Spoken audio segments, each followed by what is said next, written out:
How's everybody doing today? It's been a minute since I posted a video. Just been trying to collect some information and really work on honing in different techniques so that I can bring to you guys. That way I can give you the most information possible out of my experience when it comes to fishing certain stuff. So today I'm going to break down a jig, and I'm thinking about doing a series. So if you would like to see a series of a jig breakdown, go ahead, smash the thumbs button or the like button. That way I can understand that you guys are wanting to see these certain types of videos, and we can start putting them into play, because I'm running out of ideas of things that I'm trying to think outside the box and make the most creative video for the viewer like you guys back home. So let's go ahead. I'm going to break down a jig, the trailers, the rod, the line, everything. I'm gonna break down everything today from right here at the boat. So let's dig right into that and see what we can break down to better understand a jig for you guys. Okay, first let's go ahead, let's break down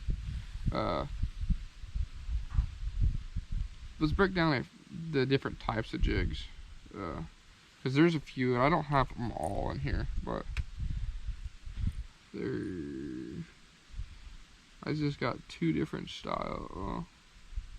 There's an Arky style jig. Okay, so yeah, I've only got a handful of jigs that are in this box. This one's a 3/8, but the difference in every jig there is a different head style. So this is your traditional, that's a little bit bigger one for you, is a football style jig. Then you got more of like your, I believe they call that an Arky style jig, a little bit more rounded. I could be wrong. If I am, comment down below. I'm normally just 99% of the time throwing a football head jig, so, and that's more of another Arkier style jig. But if you see the difference here, I think, I'm not 100% sure, but I wasn't really going to break down different types of jig. It's more the football jig, but you got different line ties. This one's more of a vertical, and this one's a horizontal line tie. So there's different line ties on these jigs too, so you got to kind of remember that as well. But today we're going to go ahead and we're just going to break down the football style head jig, because this is the one that I throw around the most. This is the one that I think is the most versatile when it comes to fishing, is the football style. It's a little bit harder to skip underneath the dock. Is it possible? Yes. Is a swim jig or that Arky style jig more easier to skip underneath that dock? Yes, it is. It also depends on the trailer that you're throwing too, and we're about to get into trailers here in just a second. But these two jigs, I believe this is a 5/16 and a 1/2 ounce. Those are the two different jigs that I throw 99% of the time. I don't really pick up anything else besides a 1/2 ounce and a 5/16, just because I think that these two, sometimes they want a little bit slower fall to the jig, so this is the one that I use if it seems like the bite's really slow and they're not wanting to eat it, or they're just wanting something that's more a slow fall down to them. That's the jig I'm throwing. And then this is the 1/2 ounce, and I'm using this when I'm fishing a little bit deeper. So if you're fishing in that, like, say, less than 8 foot of water, this is what I'd probably recommend throwing. But the 1/2 ounce will do just the same, just a little bit heavier, but it gets down to the bottom really quickly. But I think this is more of your style if you're fishing that 8 to or less foot of water. That's what the 5/16 is, what I would be throwing. If you're throwing around docks that are a little bit deeper, that's the one I would throw. But those are the two different weights that I would recommend throwing whenever you're throwing a football jig. Okay, when it comes to color, as you can see, I got a handful of different colors in here that I could pull out to show you. And I got more than another box down below the boat, but I mean, those are just, you got like a green, pumpkin blue, like a crawl with black and a little bit of yellow in there, some green pumpkins, browns, some chartreuse with blue, just a good old PB&J color. You got a green pumpkin, like a bruised green pumpkin with brown, just pumpkin with green pumpkin in it. And then this one's got a little bit of chartreuse black, pumpkin, green pumpkin, and red flakes. And then you got a more of a orange crawl color, like a red, orange, browns. Yeah. When it comes to jig fishing, I think that really it all depends on what you're trying to imitate. If you're trying to imitate crawdad, keep it simple. Like, if I was gonna pick a color, two colors to start with, it'd be those and maybe these three colors right here. PB&J, like a green pumpkin, any sort of green pumpkin you can get. The PB&J, of course, and then there's like a redder, orange, red kind of colored. And honestly, you can go to a lot of these bait shops, and some of them sell skirts by themselves, so you can custom make your jigs. Like, these PB&J jigs are one of the best jigs that I throw, or that I found to throw, just because they're so versatile, because you can customize these things so much. And you can customize any of these jigs, but I am local to a business right here near my hometown, so PJ Jigs is what I normally that's what I'm normally throwing when I'm throwing a jig. So, and they have tons of skirt options that you can go inside there and you can custom make any jig color you want. You just got to go in there, pick your skirts, and they'll tie them for you. So if you're looking to get a custom made jig that fits something that you're wanting to throw, stop in over there at the Junction Tackle Shop and have them make any color you want. And if they don't have a skirt color that they don't have it there and you want it there, tell them, and I'm sure they can get you that color. That way you can build yourself a custom jig. But yeah, so for colors, green pumpkin, like a orangish red, brown, and then a PB&J. Honestly, a PB&J you can probably throw 99% of the time all year long and you're gonna catch fish on it. So that's probably, if I was gonna pick one color that I had to fish in a jig for the rest of my life, PB&J. I mean, and most companies make all different types of them. There's colors and colors on colors of different colors of PB&J. So just find one that you like and just stick with it, and you will catch fish on it. Alrighty, next up we're gonna talk about trailers. Now, when it comes to jig trailers, I've got multiple colors that I throw color-wise on jigs. I use a little bit of everything. I've also got multiple different designs of crawls that I use, but I just went ahead and grabbed 3 of your most basic crawls that I use, and let's open them up real quick and just toss these out, because these ones right here will, if you tie these in the back of a jig, you're gonna catch a fish. I mean, maybe not these colors, these are just kind of random colors I have laying in the box, or in my bag over here. So we're gonna pull some of these out and show you what I would throw on a jig. And these are just stuff that I've gotten bid on in the past, and I'm getting bid on today and tomorrow. I got a tournament, so tomorrow I'll probably be throwing a speed crawl on the PJ jigs to catch all of our fish tomorrow in the tournament. So, but these are the three baits that I would consider throwing when it comes to a jig.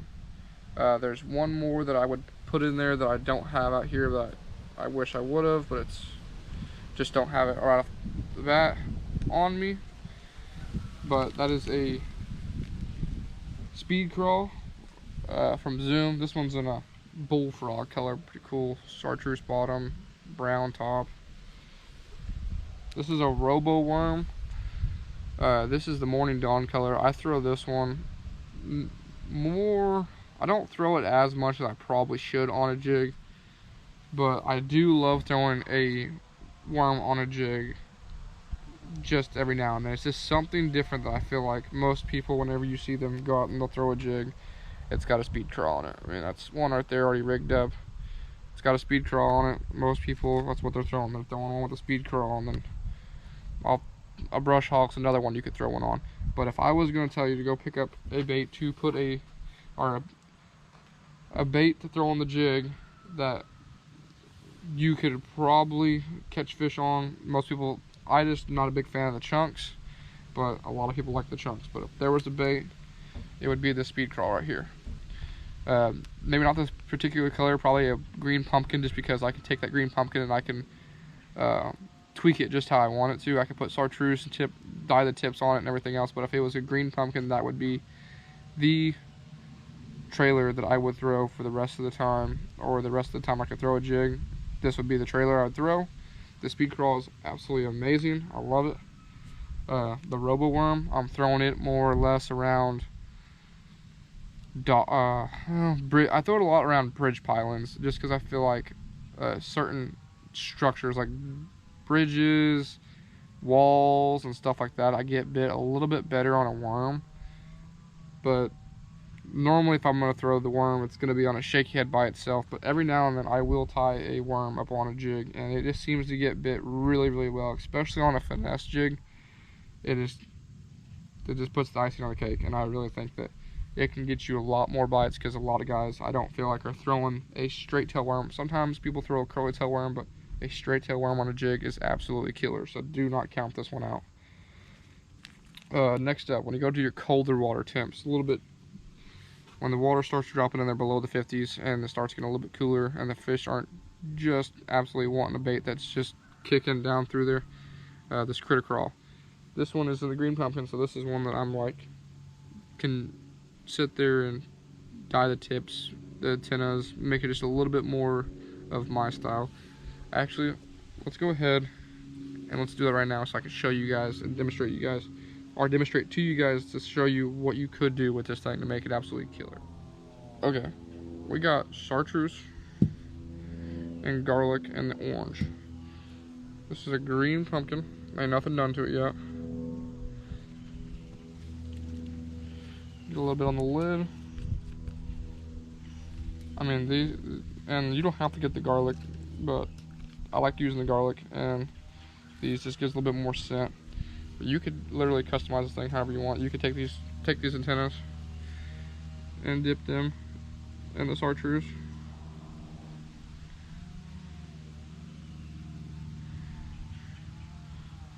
And then take them pinchers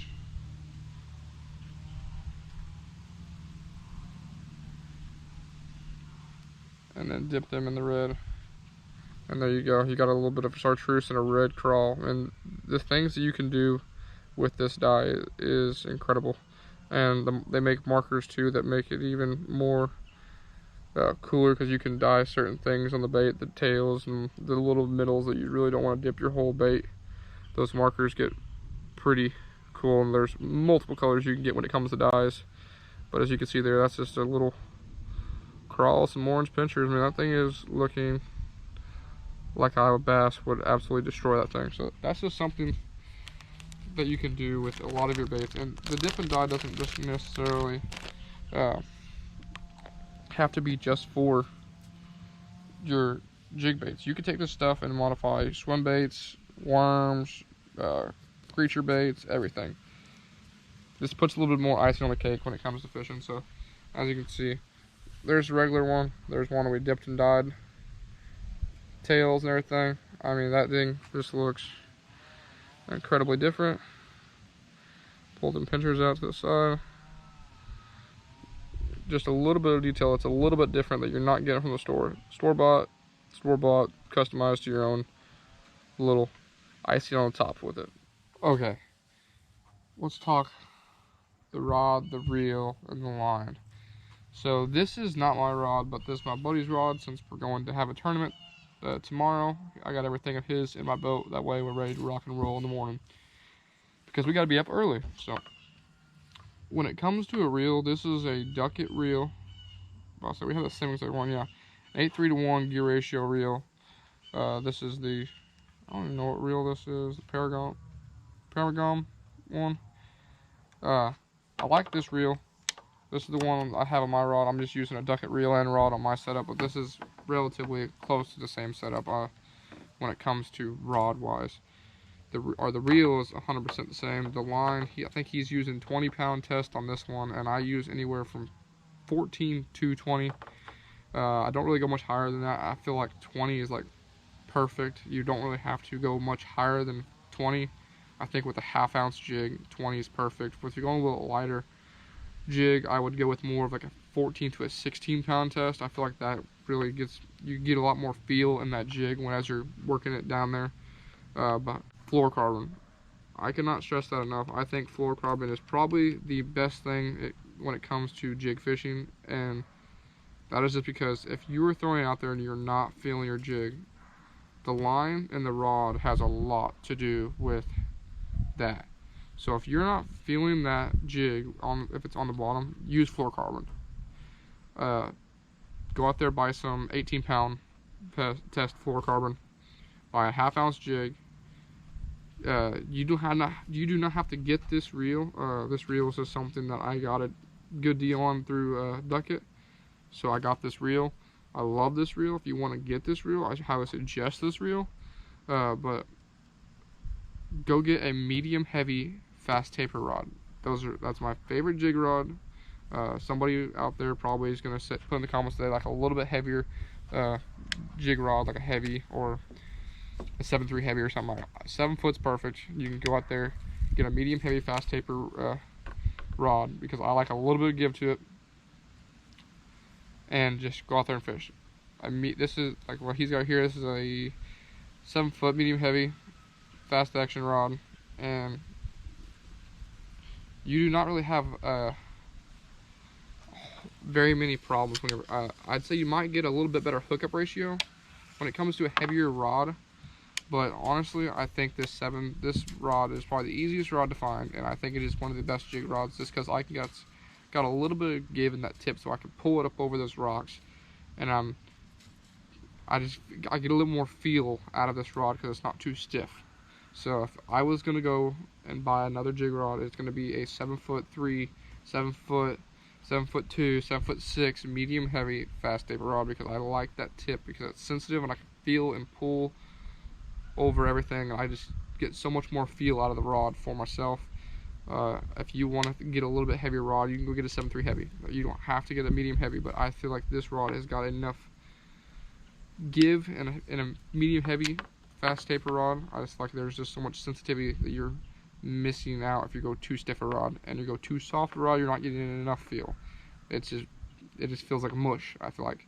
So I'd highly suggest getting a medium heavy fast taper rod, any reel of your choice, but one that has a deep spool on it. That way you can put a lot of line on there, because you're gonna have to retie that jig quite a bit. If you're not retying, you're gonna lose that jig, especially if you're throwing on big chunk rock banks and you're dragging that jig across them banks, because you're going to be having that jig just sit there and pull over rocks all the time as it runs across the top of them rocks. It's just going to keep going and go to the next one, and it's going to go to the next one, and you're just going to sit there and you're going to start feeling like his right here, it's frayed like a son of a gun. We'll probably have to retie that for him real quick, but that way he's ready to cast and not lose one in the morning. So, but I highly suggest to put a big spooled reel on your rod, because you're gonna need to fill that whole thing full of that 18-pound, 14-pound, 20-pound, whatever you decide to get line, fluorocarbon. Fill this up because you want to be able to fill it up so you have plenty of line, and that way you're not, at the end of the day, if you have to cut a bunch, because there's no sense in trying to lose a bunch of money that you already spent on everything. And jig fishing doesn't need to be scary. It's very, very simple. You will lose jigs just from getting hung up, because it's not 100% weedless. I mean, that jig trailer, that jig is there to help prevent you from getting hung up, but at the end of the day, you're going to lose some jigs. But to risk not losing them, put a good sized spooled reel on there. That way you can line up a bunch of line so you can retie, so you can prevent that from happening. So this is my jig tip breakdown. If you want a little bit more in depth with it, we could do a part 2, and I can take you guys out in the water, or we could do a part where I'm showing you a lake map and we break down the certain areas that I go, the things that I'm picking out, the banks that I'm looking for. So we could do like a lake breakdown and then actually do a video where I drive out on a lake and I'm showing you what I'm looking for and what I'm going to fish, and so on and so forth. So thank you guys for watching so much. I know I haven't posted one in a while, so I'm going to start getting back into that as much as possible. I got a few more video ideas that I'm just waiting for some stuff to show up so I can start producing those videos. But anyways, thank you guys for watching so much. Like I said before, please like, comment, subscribe. Throw a comment down below if you guys want to see some more stuff like this. I could do more lures, jerk baits, crankbaits, stuff like that. So we'll see you guys on the next one. Peace.